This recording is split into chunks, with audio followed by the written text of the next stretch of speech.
So, Oppenheimer is in the books. Both of these films have now come out after months of viral marketing, months of memes, months of just really being everywhere and the only thing that anyone was discussing. I have now seen both Oppenheimer and Barbie, and I'm ready to give my thoughts on both. So first, let's talk about Oppenheimer. Anyone that knows me knows that I am a massive Christopher Nolan fan. I think there's probably a bit of a weird taboo about being a big Nolan fan if you're like into films. Christopher Nolan makes huge blockbusters backed by major studios that are marketed to high hell and for the most part do very, very well. But I think it would be silly to suggest that takes away from these films being a lot more clever, a lot more interesting, a lot more different themes and stuff that isn't in most mainstream blockbuster films.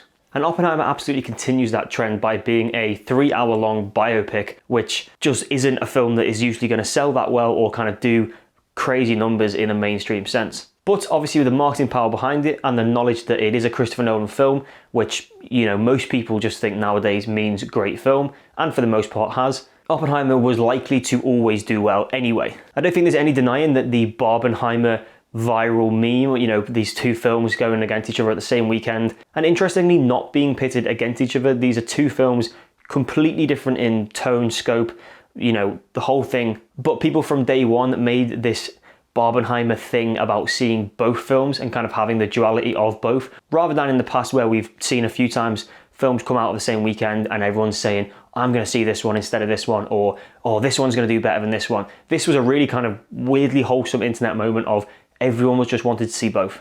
So yeah, my initial thoughts on the film. There's really no complicated way of putting it. This film is gripping throughout.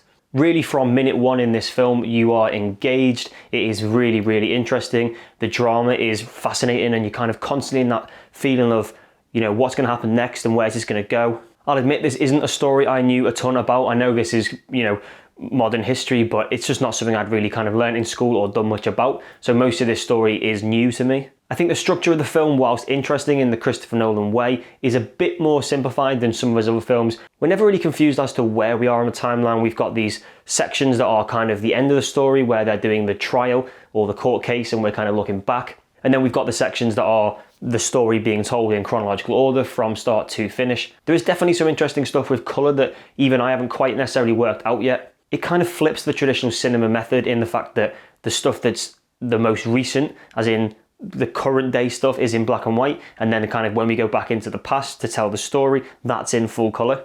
I've seen some people kind of suggest that the colour is about objectiveness versus subjectiveness. I think Christopher Nolan might have even suggested that that is the case. That suggests that the black and white is objectively what happened and that the colour scenes are Oppenheimer's own personal view on it and kind of the way he saw these things happen and these events play out.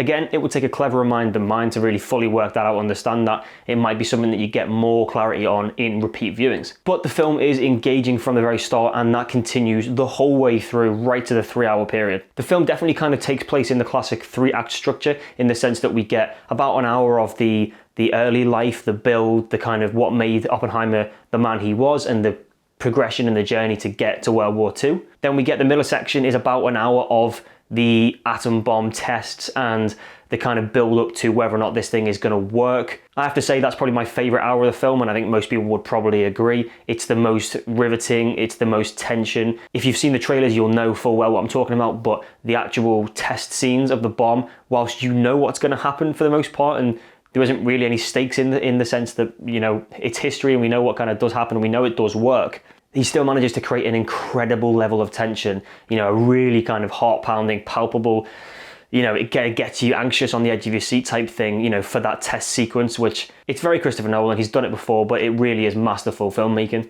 And then that sequence is kind of done and we get back to the kind of trial court stuff at the end, which is looking back. And we probably get the last sort of 45 minutes of the film, which is essentially just taking place then. And it kind of goes back and unravels what's happened previously while seeing what happens to Oppenheimer at that point in the story. And then it becomes almost like an hour of court drama, legal stuff, you know, almost, dare I say it, in the fashion of, you know, a TV show like Suits, but super, super high level. And that stuff was also fascinating and was just as interesting as the literal nuclear bomb tests that we'd seen 15 minutes before. I think the best credit to the film is that those 3 different kind of parts of the film all work incredibly well, even though they're in a way distinctly different. You know, there is no action to the end of the film really. It's very kind of after the event. It's talking about the quote unquote fallout of the scenario and what happened, and kind of dealing with the emotional state of the characters at that point. But it really is just as riveting. I'm certainly not the first person to say this, but the performances are absolutely incredible in this film. Cillian Murphy, who we've seen in a lot of different things, and if you've watched Peaky Blinders, for example, you know exactly how good he is, but he doesn't tend to play main roles in movies, and this is